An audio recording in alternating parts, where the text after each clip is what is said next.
Muy buenas tardes, noches a todos los que están escuchando este audio, los que están viendo este video. Bienvenidos sean todos a este canal. Soy su amigo César Feria y este es mi canal de historias de terror. Como ya saben, si son amantes de las historias del mundo de lo paranormal, las creepypastas y esos relatos que te mantienen al filo del asiento, ya sea que estés estudiando para algún examen, que estés en el carro mientras vas a algún destino o que simplemente quieras escuchar algo antes de dormir, este es tu canal. ¿Por qué? Porque recordemos que dentro de este canal, ¿qué es lo que hacemos? Nos buscamos aquellas páginas de internet que tal vez con el pasar del tiempo se olvidan un poco o ya no son tan atractivas como antes. Antes recordemos que la única manera de de encontrar una buena historia era meterte a una página de internet, a un blog o algún lugar donde estuvieran almacenadas esas creepypastas o esos relatos, esas leyendas.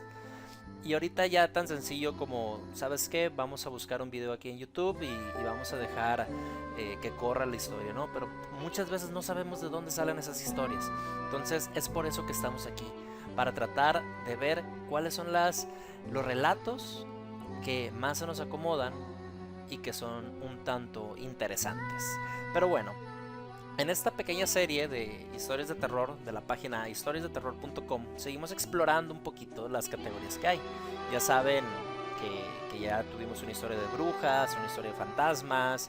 En este caso se me antojó visitar otra sección que se llama Cuentos de terror de bosques. Entonces hay varios relatos, no he abierto ninguno, no me spoileé, dejé que las imágenes me guiaran y pues como pueden ver son imágenes que no dicen mucho, la mayoría son aquellas que buscas fantasmas o calavera en Google y te aparece, ¿no? Esta es la imagen creo que de la chica de Evil Dead o algo parecido. Pero me llamó la atención esta, mira. Ojos Blancos, historia de terror del año 2022. Esta la subieron el 15 de junio. Me llamó la atención por la cara, debo admitirlo, ¿no? En un aspecto psicológico yo creo que esa cara siniestra incluso es un poco más llamativa, ¿no? Hay un poquito, hay otras también que podemos visitar, esa del cerdo que vimos abajo, pero, pero bueno, la historia del día de hoy es la de Ojos Blancos. Vamos a revisarla, una imagen para antes de que se vayan a dormir y vamos a leerla. Vamos a leerla. Espero que se queden, que disfruten esta historia, que cierren los ojos y se imaginen que están ahí. Así que, sin más preámbulos, comencemos. Ojos blancos. Actualmente soy de la Guardia Nacional. Lo que voy a contar no está relacionado con el ámbito militar. Esta experiencia me ocurrió en unas vacaciones que tomé con mi esposa e hijos. Viajábamos a Colombia y fuimos a un lugar hermoso, una cabaña. Lo mejor de todo era el río que pasaba cerca. Las aguas del río eran tibias, la zona era tranquila, solo se escuchaban algunas aves. Al anochecer salí junto con mi hijo mayor a buscar algunas ramas o lo que sea para hacer una fogata. La cabaña tenía su microondas, pero queríamos pasar un rato afuera, ahí en lo fresco.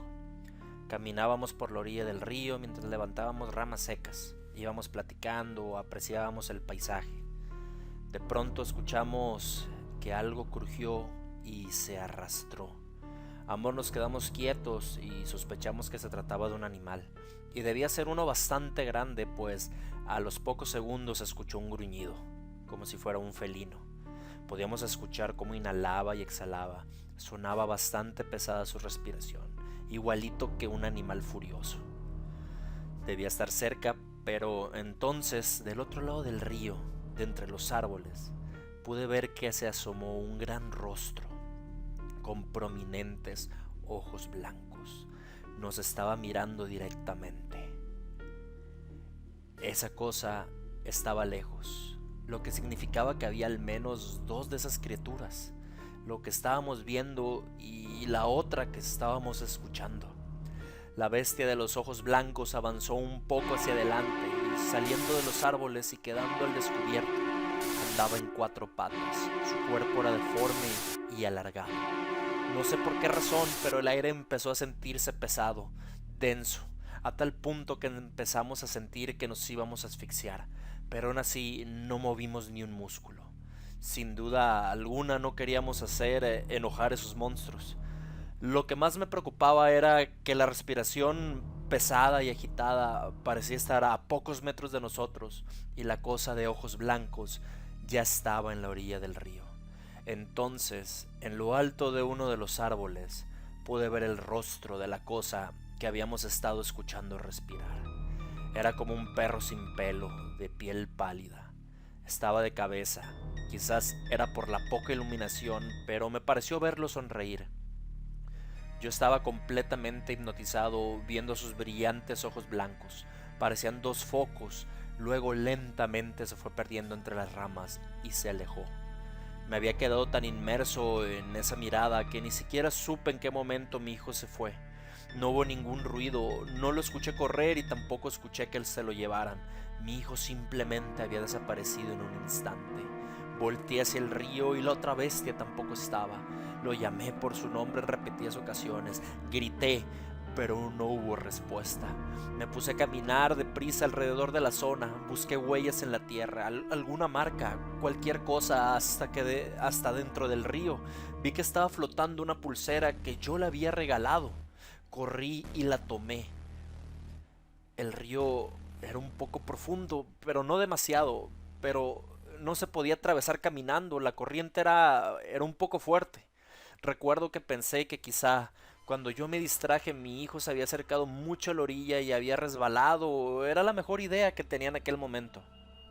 Me asusté y entré en pánico pensando que se podía haber ahogado y empecé a ir en la misma dirección que la corriente del río mientras la hablaba y trataba de ver si de casualidad lo veía debajo del agua o lo que sea. Así que saqué mi celular y llamé al 123, que es el número de emergencias allá en Colombia.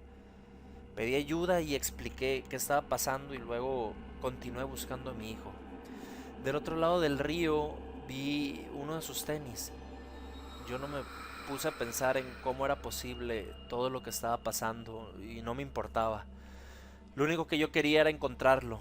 Me, me crucé nadando, perdiendo mi celular al instante y agarré su tenis. Ahí cerca había unas huellas muy separadas entre sí. Demasiado, diría yo. La seguí y se metían en la selva, quizás unos 200 metros, no más. Ahí estaba a la entrada de una cueva, en las faldas de una elevación rocosa. Era de noche y mi única iluminación era la luna. No podía usar la linterna de mi celular porque la había perdido en el río, definitivamente. No podía meterme en esa cueva, sería una acción inútil. Maldije con fuerza y entonces desde el interior de la cueva salió un grito lleno de dolor. Lo primero que pensé fue que se trataba de mi hijo, así que me metí a la cueva. Me adentré todo lo que pude, que no fue mucho porque a los 3 minutos de haber entrado casi resbalo y no veía nada. No podía seguir avanzando. Tenía que volver a la cabaña por algo para iluminar y maldije nuevamente. Salí de la cueva y comencé a correr con todas mis fuerzas. Cuando estuve de vuelta en la cabaña tuve que contarle a mi mujer lo que estaba pasando y le pedí su celular para poder usar la linterna. Le dije que la ayuda llegaría en cualquier momento y le expliqué cómo llegar hasta la cueva para que le dijera a las personas y me alcanzaran allá. Con celular en mano corrí de regreso y llegué hasta el río. Avancé a toda prisa por la orilla hasta llegar a donde me había cruzado. Crucé nadando y corrí 200 metros hasta la elevación rocosa. Encendí la linterna del celular y con andar despacio y cauteloso me adentré en la cueva. Tantos años de entrenamiento me habían servido, no me sentía cansado a pesar de haber corrido como 2 kilómetros en 10 minutos. La cueva era húmeda y fría y había mucho silencio allá adentro. Se sentía como si el tiempo corriera más despacio. No sabría explicarlo con precisión. Era una sensación demasiado extraña, algo que jamás había sentido en ningún otro sitio. Avancé y la cueva parecía nunca tener fin. Era como por cada metro que yo avanzaba, la cueva se hacía 2 metros más grandes. Me tiré al suelo de rodillas y grité el nombre de mi hijo. Nadie me respondió, pero a lo lejos alcancé a distinguir varias brillantes luces blancas. De inmediato supe de qué se trataba. Esas luces eran las mismas que yo había visto, las dos grotescas criaturas con las que habíamos encontrado mi hijo y yo. Así que, sí, esa cueva era donde vivían los monstruos. Entonces ahí debería estar. Tenía una corazonada que me lo indicaba. Quise acercarme un poco más, pero a los pocos metros las bestias empezaron a gruñir. Lo hicieron de forma tranquila, lo sentí más como una advertencia que como una amenaza. Ahí, muy a mi pesar, caí en cuenta de una cosa. La realidad era que yo no podía hacer nada para salvarlo. Para empezar, no traía arma y esas bestias me superaban en número. El simple hecho de intentar algo hubiera sido cavar mi propia tumba. No es que yo fuera egoísta o que no me importara, simplemente es que no podía ayudarlo. No estaba en mis manos en ese momento. Tenía que esperar a que llegara la ayuda. Y entre todos quizás tuviéramos alguna oportunidad. Entonces me resigné, di media vuelta y caminé de regreso.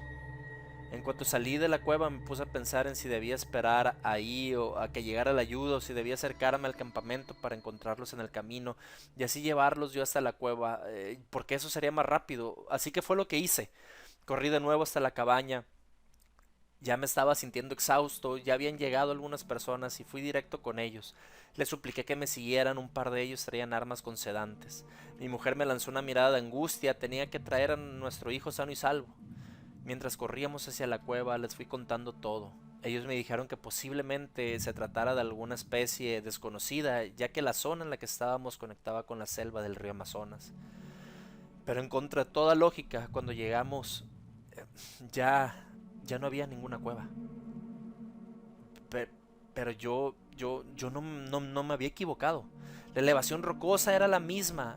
Todos me miraron confundidos. Yo me puse como loco. Revisamos el perímetro y no encontramos nada. Nos pusimos a buscar en los alrededores. Cubrimos una extensión total de más de 8 kilómetros cuadrados. Tardamos horas y no había ni una señal de la cueva ni de mi hijo. Yo estaba destrozado y no sabía qué había pasado. Volvimos a la cabaña y fue muy doloroso explicarle a mi esposa que lo habíamos perdido. Fue muy duro. El gobierno colombiano se portó de maravilla. Enviaron cuadrillas a buscar y yo me mantuve todo el tiempo también buscando, pero nunca lo encontramos, ni vivo ni muerto. Al, llegar, al lugar llegó una persona que conocía esa zona como la palma de su mano y entendía el terreno a la perfección, y cuando yo le hablé de la cueva me aseguró que no había ninguna cueva en más de 50 kilómetros cuadrados. Perdí a mi hijo en Colombia y unas extrañas criaturas de ojos blancos me lo arrebataron. Autor Mauricio Farfán. ¿Qué puedo decir de esta historia? Ya había escuchado historias antes acerca de, con estos elementos, sobre los, por ejemplo, los skinwalkers, que también más adelante son historias que me gustaría traer a este canal. ¿Por qué? Porque dentro del misticismo que hay a través de estas criaturas, podemos sacar ciertas deducciones. Independientemente, me llama la atención que el lugar sucede en Colombia. No sé si dentro del folclore colombiano existan algunas criaturas precisamente con ojos blancos. No hay más descripciones más que son cuadrúpedos que, bueno, caminan en cuatro patas, pero en realidad no sabemos si es algo fisiológico o es una manera en que ellos se desplacen para poder cazar mejor, ¿no? Lo único que puedo aportar de esta historia como conclusión es que es un final abierto. No me gustan los finales abiertos, pero a final de cuentas yo no soy el autor. Solamente estoy aquí para leer y espero que les haya gustado esta narración, que duerman profundamente el día de hoy y que sigan escuchando más en este canal. Los dejo hasta la próxima.